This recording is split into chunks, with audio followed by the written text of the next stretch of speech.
Начнем со случая, который произошел в Китае в 1958 году. Это просто нечто. Китайское правительство было очень недовольно тем фактом, что воробьи поедали часть зерна, которое выращивалось для народа. Власть была убеждена, что эти маленькие птички, поедая урожай зерновых, приносят народному хозяйству большой убыток. По подсчетам Китайского научно-исследовательского института зоологии, воробьи за год съедали столько зерна, что его бы хватило, чтобы прокормить десятки миллионов человек. В итоге власти не придумали ничего лучше, кроме как начать тотальное уничтожение этих птиц. Весной 1958 года был разработан план геноцида воробьев на территории Китая. Весь народ страны был призван выйти на улицу и гонять воробьев, не давая им нигде присесть. Учитывая, что эти птицы могут пробыть в воздухе не более 15 минут, идея сработала на ура. Все крестьяне, а также привлеченные к кампании школьники и горожане кричали, били в тазы, барабаны, размахивали шестами и тряпками, стоя на крышах домов.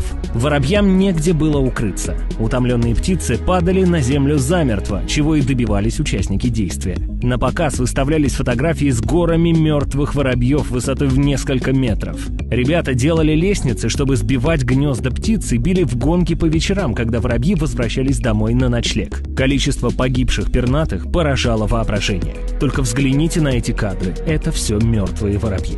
Всего в ходе операции было уничтожено около 2 миллиардов особей. Под раздачу немного попали и другие виды птиц. В Пекине и приморских провинциях, где воробьев уничтожали особенно усердно, попутно истребляли вообще всех мелких пернатых. И вот, казалось бы, теперь Китай заживет, и все станут счастливы. Но не тут-то было. Китайцы в этом деле допустили один просчет. Фатальную ошибку, которая ровно через 2 года после истребления воробьев убила почти 30 миллионов человек.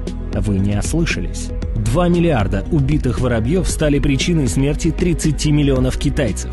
Как же это могло произойти? А очень просто. Дело в том, что после исчезновения воробьев некому было активно поедать гусениц и саранчу. В результате эти вредители начали бесконтрольно размножаться. Вскоре их стало так много, что они сожрали в разы больше урожая, чем его поедали воробьи. Из-за этого в стране вспыхнул страшный голод, который и убил, по разным оценкам, до 30 миллионов жителей. По свидетельствам тех, кому удалось бежать из Китая, от голода вымирали целые деревни, во многих уездах доходило до людоедства. В стране началась паника. Таким образом, выяснилось, что агротехническая польза воробьев существенно выше наносимого вреда. Они являются важным звеном в балансе природы. Китай заплатил высокую цену за свое плохо обдуманное вмешательство в пищевую цепь животного мира. В итоге китайцам ничего не осталось, кроме как начать завозить воробьев из других стран. Птиц массово скупали у СССР и Канады и привозили в Китай целыми вагонами. Тут воробьи